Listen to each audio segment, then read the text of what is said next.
Today we're talking all about refinancing your house to purchase an investment property. Welcome back, everybody, and thank you so much for joining me again this week. It is an absolute pleasure to have you tuning in. This week, I have a super special guest, Davis Carroll from Mission 35 Mortgages. If you've watched the show before, you are familiar with him because he's been on it a few times because he's one of my favorite mortgage specialists. So how you doing, Davis? Good. Good. So today's topic came in from a client, actually, somebody that watches these videos, and they asked, can you break down the process simpler of how exactly it works to refinance your property to purchase an investment property? Now I said, okay, I could probably make a video about that, but I figured let's bring in the expert and go from there. So I guess, Davis, could you break down maybe in the simplest terms what exactly is a refinance? Yeah, and that's a great question because that's one that we get often is, what is refinancing? What does that look like for a homeowner? And, what are the costs? What's the process, right? Mm-hmm. So in simplest terms, refinancing is, adding money to your existing mortgage, okay? Or modifying your existing mortgage. But typically the purpose is to add funds to your new mortgage, add funds to your old mortgage, creating a new mortgage.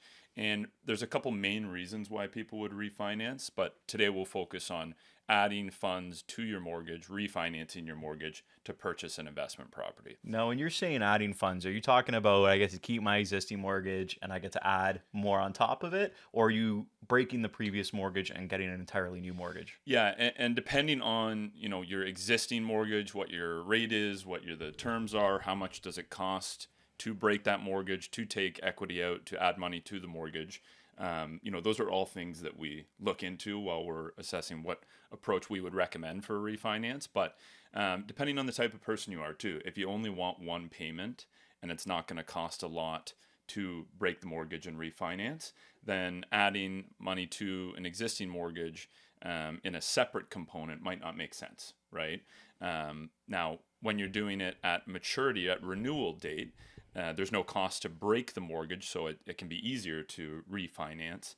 But generally, the idea is you're taking equity out of your home in cash deposited right into your bank account, and then using that to purchase an investment property.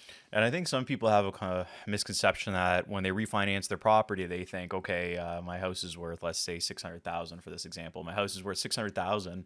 I want to refinance it.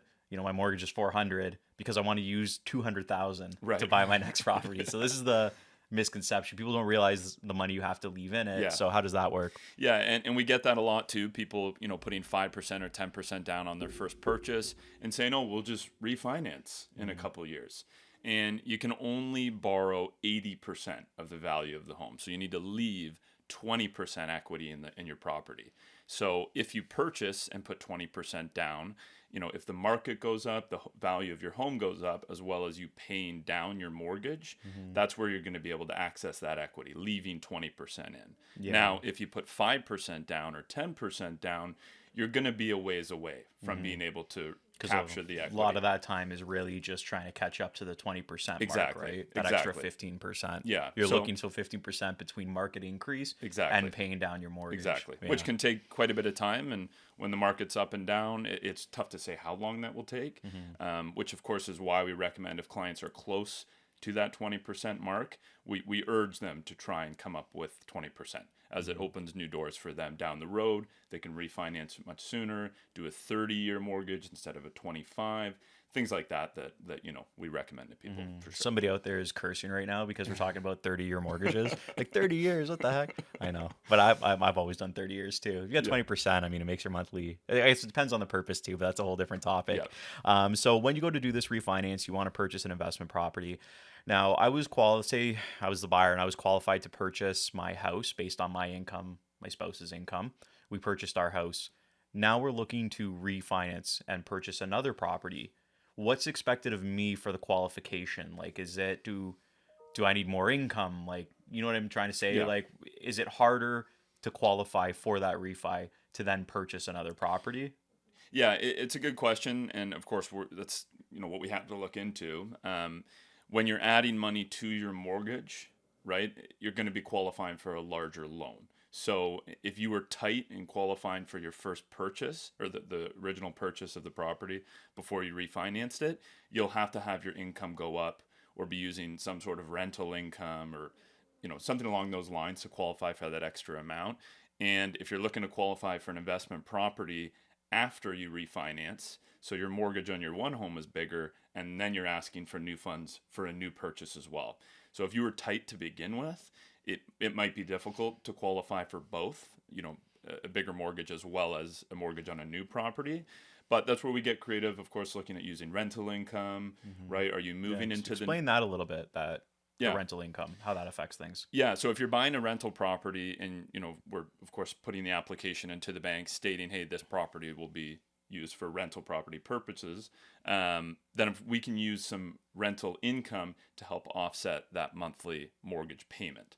And different banks use different percentages.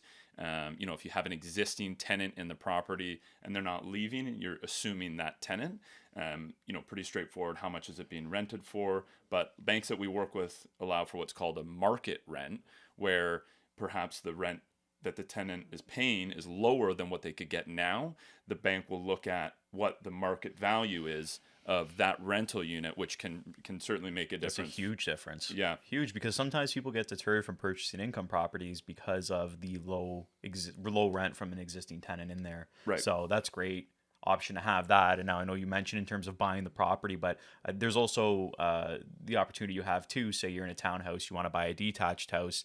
If you can rent out your current townhouse to move into the detached. So if you want to do an upsize but hang on to your first property, how does that need to be structured for that to get approved? Like for them to take the income in, because you're still living in it. Like when do you rent it? That sort of thing. Right. So, and that's a great point. And what I want to touch on with that as well is if you're purchasing a new property and you're going to be moving into that one and keeping your existing one as a rental property, you actually don't have to put 20% down on the new one, even though you own a house. So it's a common misconception that as soon as you purchase your first home and you put 5% down, that's it. You can't put 5% or 10% down on another property.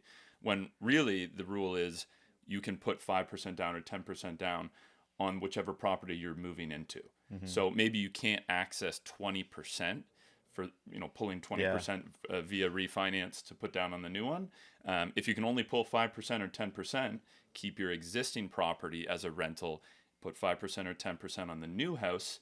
That's a way to get ahead as well. Now you have two. I'm gonna be honest. I'm glad I had you on today. I just learned that. I knew that you could do 5% on your primary residence, but for some reason I thought once you got into multiple properties, your 5% option went out the window. See, this is why we bring the experts on to talk about this. Because that's a huge advantage. Because I have one client in particular, actually, the person that I'd asked for this video to be made. He's got a townhouse. He's looking to eventually keep that town as a rental and move into it. So there you go. We can get away with 5% down on that next one, which is awesome. So I guess it doesn't really matter. It's not, I was thinking it would be an easier route to either, live in your current house and buy an investment, or to leave your current house as an investment and move into a bigger property. Like I was wondering which route would be easier. Is there one that's actually easier than the other? It's tough to say. It's tough to say. If you're, of course, purchasing an investment property and we're sending that into the bank, you have to put 20% down. So I would say that is a big hurdle for that's people the difference. to jump. Okay, so I guess if you're moving into your primary, the advantage is a lower down payment. Exactly. And then, you have a higher mortgage payment. So I guess it's kind of... It depends. Depends on your situation. Yeah, and if you want to make that move, but 20% seems like years and years away, it can make sense for you to put 5 or 10% down on a new purchase, rent out your other one, and now you have two properties that, of course, are getting the benefit of the market appreciation. And when you put 5 or 10% down, you have a 25-year mortgage, and your mortgage is a bit bigger, of course, but that means you're paying it down a little bit quicker than a 30-year. Yeah. Right? So there are pros and cons to both. If you can't put 20% down, of course, we recommend it. You're going to have lower mortgage payments, but if that's not an option, I wouldn't say don't explore all of your options. And don't buy a rental property just because you don't have 20%, right? You can look at all of the options that you have and maybe you realize you want to move into a new one and rent out yours. right? That's great. That's an awesome point. And I mean, I guess where the 20% really becomes a big advantage in the 30-year mortgage is when it's an investment property, you're not really paying for it anyways, right? So, I mean, you're renting it. Somebody else is paying it for 30 years, assuming Right. you hang on to it that long, which I don't know. I know maybe a handful of old Italian guys that have held on to properties for more than 30 years. The rest, everybody's every 5 years, 10 Yeah. years. But I mean, things have been nuts. But that's awesome. So I guess we won't drag this on. I feel like we answered a lot of the questions. Is there anything you think we missed? Anything you want to mention? I just think it's important to, talk to industry professionals, talk to people that are doing it, right? You and I who are experienced in the field, and ask the questions, Yeah. right? You can't get the answer until you ask the questions. You learn new stuff every time you have conversations, and collaborating with people that are doing it, I think is. I know this whole 5% down thing, you got me thinking like, holy, this place now we might be. Justin sending some emails this afternoon. Be calling my wife. Yeah. No, that's it. We're moving. Rent out the old place. But yeah, ask questions, and you might be pleasantly surprised at what you're capable of and what you can do, and buying property for your future is a great way to invest in yourself and in your future, and Awesome. All right. Well, Davis, thank you so much for joining us. My I pleasure, appreciate man. it. My pleasure. Thanks for tuning in again, you guys. Absolutely appreciate you tuning in each and every week. As always, if there's any topics you would like me to cover, I will answer them and make videos as best as I can. And if I don't know the answer, then I will bring in the professionals like Davis Carroll from Mission 35 Mortgages. Anyways, thanks again. Thanks again for tuning in. We'll talk to you again next week.